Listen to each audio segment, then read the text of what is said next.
आचार्य जी ने क्या बोला? मनोपुपंगमा धम्मा मनोसेठा मनोमया मनसा च पदुत्थेन भासति वा करोति वा ततो नंग दुख मन वेति चक्कंग वै बहत्योपदंग। मनोपुपंगमा यानी कि मन पूर्वगामी है। कैसे पूर्वगामी है? आप कोई भी काम करते हो तो सबसे पहले कहां पर आता है? मन में आता है। पक्की बात है ना? आप सोच कर देख लीजिए, कोई भी काम किया हो तो मन में आया ना पहले। और बोला मनोसेठा यानी कि मन ही श्रेष्ठ है। मन के बगैर आप कुछ नहीं कर सकते हो। ये मन चाहे तो गलत काम करा दे और मन चाहे तो अच्छा काम भी करा दे। और मनोमया यानी कि ये सब कुछ जो है मनोमय है, मन से निर्मित है। आप देखिए पंखा, ये बिल्डिंग, आपका ड्रेस, हम लोग खुद, सब मनोमय है। आपको ध्यान होगा कि आप पढ़ते हो, पढ़ाई में पढ़ाया था ना, बायोलॉजी में ऐसा पढ़ाया था कि हमारे जो पूर्वज है वो कौन थे? बंदर थे ना?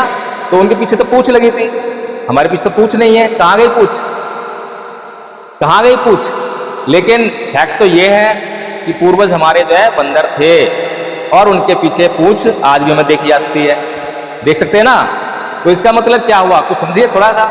इसका मतलब ये है कि जब हमारे मन में ये बात आई कि इस पूंछ से जब बैठना शुरू किया तो वो पूंछ जो है हमारे लिए कष्टकारी हुई होगी।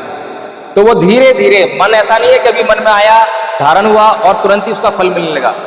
मन में जो चीज आती है उसके बाद आप जो है उस पर काम करने लगते हो। और मन में जो आएगा, आपका जो अपीयरेंस है, आपकी जो शकल सूरत है, वो भी आपके मन की ही देन है। अगर आपके मन में विकार होंगे, काम, क्रोध, मोह, लोभ, द्वेष, तृष्णा, ईर्ष्या, राग, जिसके मन में ये जितना अधिक होगा उसकी शकल देखना उतनी ही खराब दिखाई देगी। और ये विकार जितने कम होंगे उसकी शकल उतनी ही सुंदर होगी, सौम्य होगा। रंग कैसा भी हो सकता है, काला होगा लेकिन फिर भी जो है उसका चेहरा बहुत सुंदर दिखाई देगा, आकर्षक दिखाई देगा। तो भीतर हमारे क्या है वो बाहर परिलक्षित होता है। तो मन से ही सब कुछ बना हुआ है, मन से ही सब कुछ निर्मित होता है। ये मन बहुत ताकतवर है। इसकी ताकत का अंदाजा मैं आपको कराता हूं। एक आदमी मन में विचार करता है कि मुझे मेरा परिवार चलाने के लिए अगर कोई 10-15 हजार रुपए की नौकरी मिल जाए तो काफी है, मेरा गुजारा हो जाएगा। वहीं पर एक आदमी और है, वो ये सोचता है कि भाई मुझे 1 लाख रुपया भी मेरे परिवार चलाने के लिए कम पड़ेगा। अब सोचिए, जिसने ये बात सोची कि मेरा 10-15 हजार रुपये में गुजारा हो जाएगा, क्या वो कभी अपनी जिंदगी में 10-15 हजार रुपये से अधिक कमा पाएगा? नहीं कमा सकता। और जिस आदमी का गुजारा 1 लाख में भी नहीं हो सकता है, तो क्या वो कभी 10-15 हजार कमाएगा? नहीं कमाएगा। अगर उसकी इनकम घटेगी भी तो कितनी घट जाएगी? 1 लाख नहीं होगी तो 95 हजार हो जाएगी, 90 हजार हो जाएगी, 80 हजार हो जाएगी, 70 हो जाएगी, लेकिन 10 हजार कभी नहीं होगी। सही बात है ना?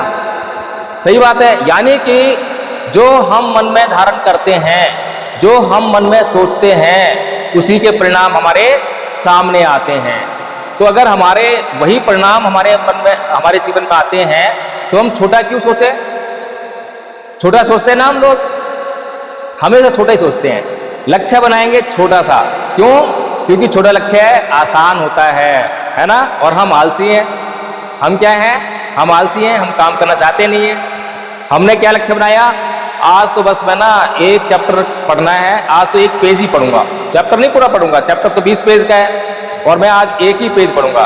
तो जो स्टूडेंट इतना आलस दिखाएगा तो उसको तो पास होने के लाले पड़ जाएंगे। और जो स्टूडेंट कहेगा कि आज 1 चैप्टर मिला है, मैं अगला चैप्टर भी आज ही पढ़ लूं, तो वो स्टूडेंट कहाँ रहेगा? कहीं उसको पास होने वाले पड़ेंगे, बल्कि उसको बहुत अच्छे मार्क्स मिलेंगे। सही बात है, गलत बात है? इसी प्रकार से एक और उदाहरण देता हूं। एक माँ अपने बच्चे के लिए सोचती है कि भाई कहीं पर मजदूर का जॉब खाली हो, कहीं पर सफाई कर्मचारी का जॉब खाली हो, जहां पर जाकर मेरा बच्चा काम करेगा। और एक दूसरी माँ सोचती है कि भाई कहीं पर जज की कुर्सी खाली है क्या, कहीं पर IAS IPS कुर्सी खाली है, कहीं पर डॉक्टर, वकील, इंजीनियर की कुर्सी खाली है, जहां पर जाकर मेरा बेटा बैठे। अब बताइए, जो माँ अपने बच्चे के लिए केवल चपरासी का, मजदूर का, सफाई कर्मचारी के सपना देख रही है, क्या उसका बच्चा कभी भी IAS IPS, डॉक्टर, वकील बन पाएगा? कभी कभी नहीं बन पाएगा, क्योंकि उसके मन में उससे अधिक विचार ही नहीं है। और जो माँ अपने बच्चे के लिए आईएएस, आईपीएस, डॉक्टर, इंजीनियर, वकील, जज का सपना देख रही है, क्या उसका बच्चा कभी सफाई कर्मचारी, मजदूर बन पाएगा? देखिए कितना बड़ा ताकत का है ना।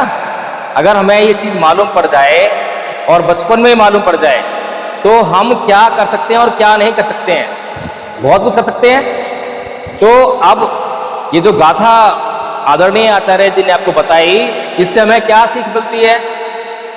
क्या सीख मिलती है? कि हमें अपने जीवन में कभी भी छोटे लक्ष्य नहीं बनाने चाहिए। एक और महान पुरुष हुए भारत में, डॉक्टर भीमराव अंबेडकर। उन्होंने कहा लो एम इज क्राइम, छोटा लक्ष्य अपराध है। क्या है? अपराध है। इसीलिए उन्होंने अपनी पूरी जिंदगी कभी आराम नहीं किया। जब संविधान बना रहे थे तो वो डायबिटीज के मरीज हो चुके थे और उनके पैर में बहुत पीड़ा हुआ करती थी। तो अपने पैर में पीड़ा से बचने के लिए पंखे पर रस्सी लटकाकर और उसमें अपनी टांग फंसाकर जब वो संविधान का अध्ययन करके और उसका निर्माण करने का कार्य कर रहे थे। आपको शायद ये नहीं पता होगा। तो ऐसा क्यों कर पाए वो? क्योंकि उन्होंने अपने जीवन में महानतम लक्ष्य को निर्धारित किया। जब हम अपने जीवन में महानतम लक्ष्य को निर्धारित कर लेते हैं तो उसके लिए संघर्ष करने की प्रेरणा भी हमें मिलती है ना। फिर कोई बाहर से आकर हमें मोटिवेट करे जरूरत नहीं है, क्योंकि हमारे भीतर एक महान लक्ष्य जो है बैठ चुका है और उसको हमें हासिल करना ही है, किसी भी हालत में करना है। तो इसीलिए ये जो बात बताई आचार्य जी ने, मनोपुब्बंगमा धम्मा मनोसेठा मनोमया मनसा चय पदुत्थेन भासती वा करोति वा ततो नंग दुखमन वेति चक्कं वै भैतोपदं। ये बहुत इंपॉर्टेंट है, बहुत महत्वपूर्ण है। आप लोगों को भी इसको जो है सीख लेना चाहिए, याद कर लेना चाहिए। अब आचार्य जी ने याद की है, ऐसे बहुत सारे लोग याद कर रहे हैं, आप भी याद कर सकते हैं। तो जब हमें ये याद हो जाएंगी तब हम क्या करेंगे? इसका क्या करेंगे बताइए? ये जब हमारे पास उपलब्ध होगी तब हम जब चाहें इसका इस्तेमाल कर सकते हैं, और जब हमारे पास ये होगी नहीं तो इसके उपयोग की कोई बात ही नहीं होगी। आपके घर में जो सामान है उसी का उपयोग कर पाते हैं ना, जो सामान आपके पास है ही नहीं उसका उपयोग कैसे करेंगे आप? तो इसीलिए जरूरी है। फिर एक और बात बताइए, अभी मैंने आपसे पूछा कि कितने बच्चे गाली देते हैं, तो बहुत सारे बच्चों के हाथ खड़े हो गए कि हाँ हम गाली देते हैं। फिर ये भी पूछा कि भाई आपको कोई गाली दे तो आप क्या करते हैं, तो ये पता लगा कि आप भी गाली देते हैं। ऐसा ही है ना। तो हमें क्या करना चाहिए? कोई हमें गाली दे तो क्या करना चाहिए? कोई बताए?